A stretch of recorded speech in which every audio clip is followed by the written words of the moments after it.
से ध्याओ, जो कोई दुष्ट निकेतन आवे, ताहि महाप्रभु मारी भगाओ। जो धर ध्यान करे पूजा, ताके धन धान और पुत्र बढ़ाओ। विनती हमारे यही हनुमान जी, छोड़ी के गढ़ी तुम यहाँ चली आओ। बोल श्री हनुमान जी महाराज की। कथा प्रारंभ होते हैं, सुनो वीर हनुमान, राम लक्ष्मण जानकी, सदा करो कल्याण। बोल रामचंद्र भगवान की जय। श्री गोविंद भगवान आज कार्तिक मास के पावन पवित्र महीने में बैठने वाले लोग कुछ कुर्सी वगैरह ऐसे में दिक्कत पड़ेगी। बोल श्री गोविंद भगवान की जय। बोल कार्तिक महात्म की जय। तुलसा महारानी की जय। आज कार्तिक मास के पावन पवित्र का पावन महीना शुभ आरंभ हो गया है। इसी कथा के उपलक्ष्य में भगवान श्री स्वयंकार ऋषि नैमिषारण्य तीर्थ में बैठ करके और परामर्श कर रहे हैं। श्री स्वयंकार ऋषियों ने पूछा कि हे प्रभु, एक साल में 12 महीना होता है और अलग अलग महीने का अलग अलग फल होता है। जैसे सावन में कोई भोले बाबा को बहुत मानते हैं, कार्तिक महीने में विष्णु भगवान को बड़ा पूजा जाता है, माघ का महीना भी बहुत अच्छा माना जाता है। श्री सुखदेव भगवान कहते हैं कि ऋषियों, कार्तिक का महीना जो है वो तपस्या का महीना है, त्याग का महीना है।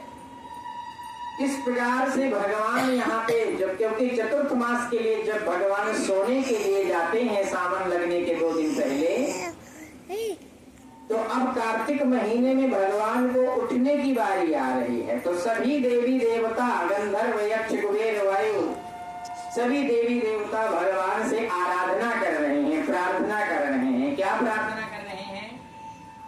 कथा के माध्यम से सभी भक्त लोग भी भगवान से प्रार्थना कर रहे हैं। क्यों? क्योंकि द्वादशी में भगवान का, जब भगवान उठ जाएंगे तो उनसे विवाह हो जाएगा, तो वहीं से सारा लग्न मुहूर्त का शुभ आरंभ हो जाएगा। नैमिषारण्य तीर्थ में बैठ करके सभी 88,000 ऋषिगण एकत्रित होकर के विष्णु भगवान से कहते हैं कि जिस वर्ष में लौंड मास या अधिक मास आता है उसमें एकादशी अधिक बढ़ जाती है। ऐसी परिस्थिति में हमें क्या कार्य करना चाहिए? विष्णु भगवान कहते हैं कि वैसे तो साल की 26 एकादशी होती है, क्योंकि किसी किसी महीने में एक महीना बढ़ जाता है। 26वें एकादशी करना चाहिए। बहुत लोग कहते हैं तो बड़की बड़की कर लें, छोटकी ना करें, है? ऐसा नहीं होता है। एकादशी का व्रत पर नियम भी नहीं होता ज्यादा, नियम उतना ही बनाना चाहिए जितना पालन कर सकते हैं।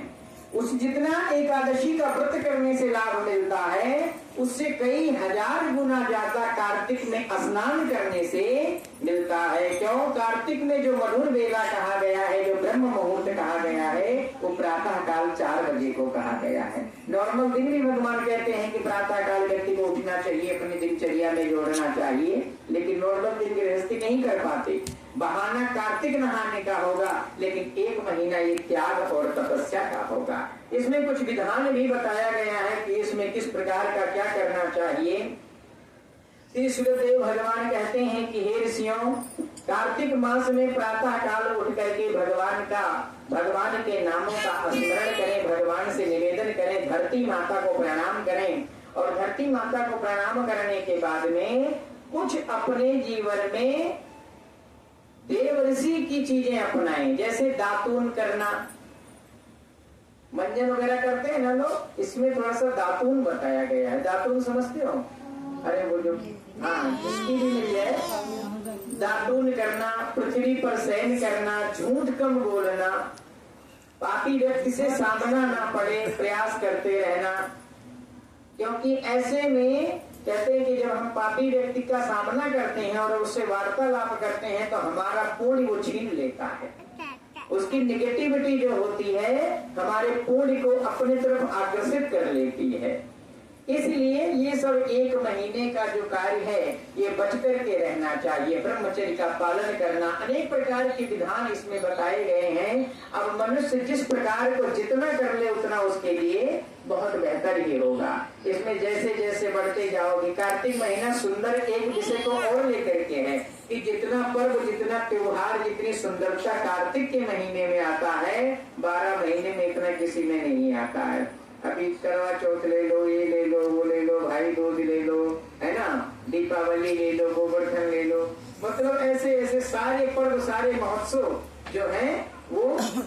और सबसे बड़ी बात तो ये कि कार्तिक के महीने में ही हमारे रामचंद्र जी अयोध्या वापस आए थे। सबसे बड़ी बात तो ये समझे आप, इसलिए ये महीना और ही ज्यादा महत्वपूर्ण बन जाता है। इस प्रकार से प्रथम दिन भगवान के लहसुन प्याज का परित्याग कर देना चाहिए। इस महीने में बिल्कुल परहेज करना चाहिए। जो कथा सुनते हैं, जो नियमों का पालन करते हैं, उनको लहसुन प्याज बिल्कुल भी नहीं खाना चाहिए। और इस प्रकार से इसमें कई चीजें वर्जित बताई गई हैं, लेकिन लहसुन प्याज तो बिल्कुल भी ना खाएं। बैगन वर्जित बताया गया है, ऐसे 2-3 चीजें वर्जित बताई गई हैं। लेकिन बैगन वगैरह तो चलो अशुद्ध भी वैसे माना जाता है, लेकिन फिर भी मूली नहीं खाना चाहिए। लेकिन जो सलाद खाने वाले हैं वो तो खाएंगे ही, लेकिन फिर भी मेरा मानना है कि लहसुन और प्याज का परित्याग 101% करना चाहिए। आप ये मत सोचना कि आप कार्तिक स्नान कर रहे हो। अगर मन में ये बात आ गया तो बहुत छोटी सोच हो गई। आप ये सोचना कि भगवान ने हमें ये मौका दिया है कि हम 1 महीने का तपस्या कर रहे हैं, त्याग कर रहे हैं, और जिस तपस्या में त्याग नहीं होता है वो तपस्या कभी सक्सेस नहीं होती। तपस्या का मतलब ही त्याग होता है। जितना त्याग करोगे उतना ज्यादा बेहतर रहेगा, क्योंकि बहाना ही कार्तिक स्नान का है, लेकिन वास्तविक रूप से तो सारी बुराइयों से बचने का ये अवसर प्राप्त हो रहा है कि सारी बुराइयों से बचो और अपने अच्छे कर्म, अपने सद्गुणों से भगवान के नाम का सहारा लो। जब भी फ्री टाइम हो तो इधर उधर की बातें ना करके भगवान के नाम का सहारा लो। प्रयास करते रहो कि भगवान का नाम गुनगुनाते रहो। इस प्रकार से भगवान का नाम गुनगुनाने से भगवान की कृपा होगी। एक चीज और ध्यान रखना, कहते हैं कि कोई भी शुभ काम या कोई भी बड़ा काम या कोई भी त्याग तपस्या का आरंभ जब होता है तो उसमें बाधाएं बहुत आती हैं। क्यों? क्योंकि आज से नहीं आती। पहले भी देव ऋषि मुनि जब यज्ञ अनुष्ठान क्या करते थे तो राक्षस कुछ नहीं मिलता तो उनके हवन में जाके हड्डी डाल दिया करते थे, रुधिर डाल दिया करते थे। पहले भी ऐसे बाधा डालने वाले थे, द्वापर में भी ऐसे बाधा डालने वाले आए, सतयुग में भी बाधाएं डालने, और कलयुग में तुम्हें लोग मिलेंगे जो तुम्हारे जीवन में बाधाएं बनेंगे, डालेंगे। चाहे वो तुम्हारा शरीर ही साथ न दे, चाहे तुम्हारी बुद्धि साथ ना दे, और चाहे तुम्हारे अड़ोसी पड़ोसी आसपास वाले लोग ना तुम्हें बैठा रहे, ये तो बड़ा कार्तिक नहा रहे हैं, तो बड़े पुजारी बन रहे हैं, ये तो बड़ा टीका लगा रहे हैं, अरे बड़ी भक्तानी यही बन रही है आजकल।